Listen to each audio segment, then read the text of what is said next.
মধ্যপ্রাচ্যের উত্তপ্ত আকাশে নতুন করে যুদ্ধের আগুন ছড়িয়ে পড়ছে।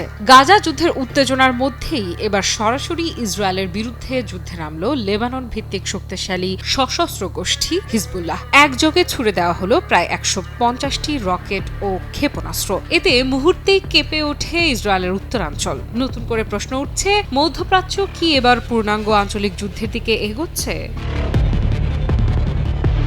বুধবার রাতে লেবাননের বিভিন্ন এলাকা থেকে একযোগে শুরু হয় এই বিশাল রকেট হামলা। ইসরায়েলি প্রতিরক্ষা বাহিনী বা আইডিএফ জানায়, উত্তর ইসরায়েলের বিভিন্ন শহর ও সামরিক স্থাপনাকে লক্ষ্য করে শতাধিক রকেট নিক্ষেপ করা হয়েছে। চলতি মাসের শুরু থেকে সীমান্তে উত্তেজনা বাড়লেও এটিকে এখনো পর্যন্ত হিজবুল্লাহর সবচেয়ে বড় এবং সমন্বিত হামলা বলে মনে করছেন সামরিক বিশ্লেষকেরা।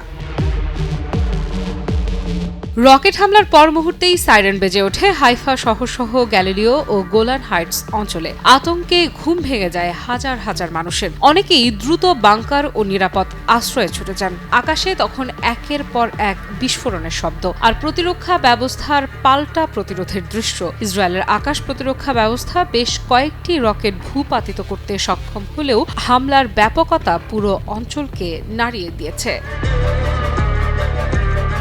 ইসরায়েলি সেনাবাহিনী জানিয়েছে, লেবাননের একাধিক কৌশলগত পয়েন্ট থেকে এই রকেটগুলো ছোড়া হয়েছে। হামলাটি ছিল সুপরিকল্পিত এবং সমন্বিত, অর্থাৎ একসাথে বহু জায়গা থেকে আঘাত হেনে ইসরায়েলের প্রতিরক্ষা ব্যবস্থাকে চাপে ফেলার চেষ্টা করা হয়েছে।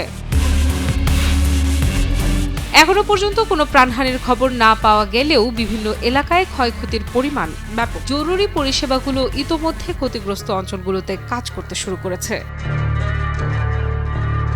বিশ্লেষকদের মতে, এই হামলা শুধু একটি সামরিক আঘাত নয়, এটি একটি শক্তির প্রদর্শন। অনেকেই মনে করছেন, ইরান সমর্থিত হিজবুল্লাহ এই হামলার মাধ্যমে ইসরায়েলকে একটি স্পষ্ট বার্তা দিতে চেয়েছে।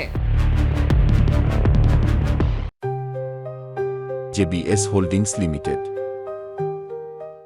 এদিকে হামলার পরপরই পাল্টা জবাবের প্রস্তুতি নিতে শুরু করেছে ইসরায়েলি বাহিনী। লেবানন সীমান্তে সেনা মোতায়েন বাড়ানো হয়েছে এবং আকাশ টহল জোরদার করা হয়েছে। ফলে সীমান্ত জুড়ে উত্তেজনা এখন তুঙ্গে।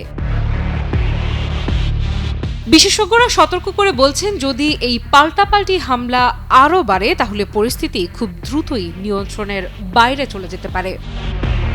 আফরিদা ইফরা, নিউজ 24।